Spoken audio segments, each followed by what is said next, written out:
Assalamualaikum warahmatullahi wabarakatuh. Perkenalkan, nama saya Tehani Wahyu Prayogi.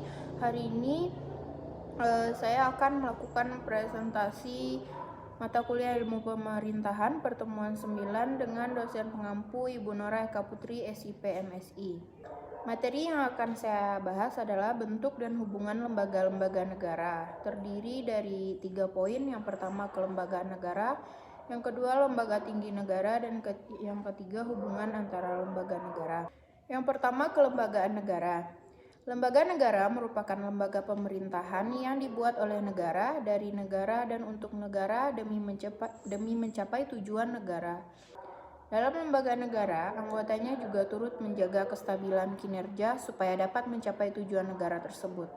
Lembaga negara yang ada di Indonesia ada beberapa, yakni lembaga legislatif, lembaga eksekutif, dan lembaga yudikatif. Tugas lembaga negara secara umum ada 6. Yang pertama, menjaga kestabilan, keamanan, politik, hukum, hak asasi manusia, dan budaya dalam suatu negara yang bersangkutan. Yang kedua, menciptakan suatu lingkungan negara yang kondusif, aman, dan harmonis. Yang ketiga, menjaga penghubung antar negara dengan rakyat. Yang keempat, menjadi sumber inspirator dan aspirator rakyat. Yang kelima, membantu menjalankan roda pemerintahan negara. Dan yang keenam, memberantas adanya tindak korupsi, kolusi, dan nepotisme. Materi kedua ada lembaga tinggi negara. Lembaga tinggi negara adalah institusi-institusi negara yang secara langsung diatur atau memiliki kewenangan yang diberikan oleh Undang-Undang Dasar. Yang pertama ada Majelis Permusyawaratan Rakyat. MPR adalah lembaga legislatif bikameral yang merupakan salah satu lembaga tinggi negara dalam sistem ketatanegaraan Indonesia. Setelah amandemen Undang-Undang Dasar 1945, anggota MPR terdiri dari anggota Dewan Perwakilan Rakyat dan Dewan Perwakilan Daerah. Yang kedua ada Dewan Perwakilan Rakyat. DPR adalah salah satu lembaga tinggi negara dalam sistem ketatanegaraan Indonesia yang merupakan lembaga perwakilan rakyat. DPR terdiri atas anggota partai politik peserta pemilihan umum yang dipilih melalui pemilihan umum bersama dengan Dewan Perwakilan Daerah. Keduanya membentuk Majelis Permusyawaratan Rakyat. Yang ketiga, Dewan Perwakilan Daerah. DPD adalah lembaga tinggi negara dalam sistem ketatanegaraan Indonesia yang anggotanya merupakan perwakilan dari setiap provinsi yang dipilih melalui pemilihan umum, serta merupakan majelis tinggi dalam lembaga legislatif. Adapun anggota DPD RI biasa disebut senator. Bersama dengan Dewan Perwakilan Rakyat, keduanya membentuk Majelis Permusyawaratan Rakyat. Yang keempat ada Presiden dan Wakil Presiden. Presiden adalah kepala negara sekaligus kepala pemerintahan Indonesia.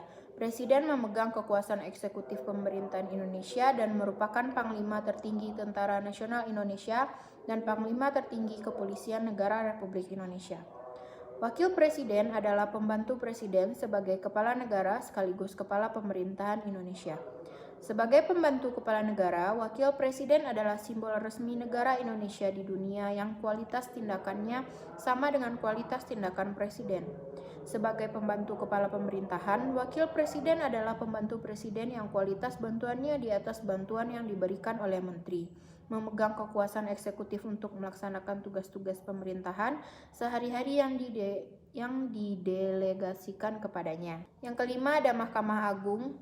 MA merupakan pemegang kekuasaan kehakiman bersama-sama dengan Mahkamah Konstitusi dan Komisi Yudisial, serta bebas dari pengaruh cabang-cabang kekuasaan lainnya.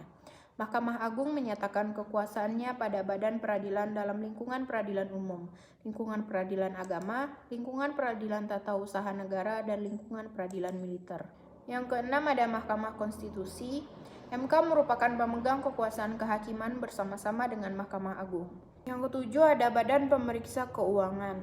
BPK memiliki wewenang memeriksa pengelolaan dan tanggung jawab keuangan negara. Menurut Undang-Undang Dasar 1945, BPK merupakan lembaga yang bebas dan mandiri. Anggota BPK dipilih oleh Dewan Perwakilan Rakyat dengan memperhatikan pertimbangan Dewan Perwakilan Daerah dan diresmikan oleh Presiden. Yang terakhir, ada Komisi Yudisial. KY lembaga yang berwenang mengusulkan pengangkatan hakim agung dan mempunyai wewenang lain dalam rangka menjaga dan menegakkan kehormatan, keluhuran, martabat, serta perilaku hakim. Materi ketiga ada hubungan antar lembaga negara. Hubungan antara lembaga negara menurut Undang-Undang Dasar 1945. Yang pertama ada hubungan antar MPR, Presiden, DPR, dan MK. Presiden dan Wakil Presiden dapat diberhentikan MPR dalam masa jabatannya menurut Undang-Undang Dasar atas usul DPR. Ini terjadi apabila terbukti melakukan pelanggaran hukum berupa pengkhianatan terhadap negara, korupsi, tindakan pidana berat, atau terbukti tidak lagi memenuhi syarat sebagai Presiden dan Wakil Presiden. Kemudian, MPR meminta kepada MK untuk memeriksa, mengadili, dan memutus pendapat DPR. Hasilnya dibawa ke rapat paripurna DPR untuk diteruskan ke MPR. MPR kemudian menyelenggarakan sidang untuk mengambil keputusan, minimal dihadiri 3/4 jumlah anggota dan disetujui minimal 2/3 anggota yang hadir. Yang kedua, hubungan antara DPR dan Presiden. Ketika rancangan undang-undang atau RUU dibahas bersama oleh DPR dan Presiden, jika tidak ada persetujuan bersama, maka RUU tidak boleh diajukan lagi dalam persidangan DPR masa itu. Presiden mengesahkan RUU menjadi undang-undang atau UU. Dalam keadaan genting, Presiden berhak menetapkan peraturan pemerintah pengganti UU dengan persetujuan DPR. Yang ketiga ada hubungan antara DPR dan DPD. DPD mengajukan RUU yang berkaitan dengan otonomi daerah, hubungan pusat daerah, serta yang berhubungan dengan perimbangan keuangan pusat dan daerah. DPD ikut membahas RUU tersebut dan melakukan pengawasan terhadap pelaksanaan UU yang telah disahkan. DPD juga memberikan pertimbangan kepada DPR atas pajak, pendidikan, dan agama. Yang keempat ada hubungan antara MPR dan DPD. Hubungan antara MPR dan DPD dilihat dari keanggotaannya. Anggota DPD merupakan bagian dari anggota MPR. Melalui wewenang DPD, MPR dapat mengontrol pembuatan UU yang berhubungan dengan otonomi daerah, hubungan pusat daerah, serta pembangunan pusat dan daerah agar tidak menyimpang dari Undang-Undang Dasar.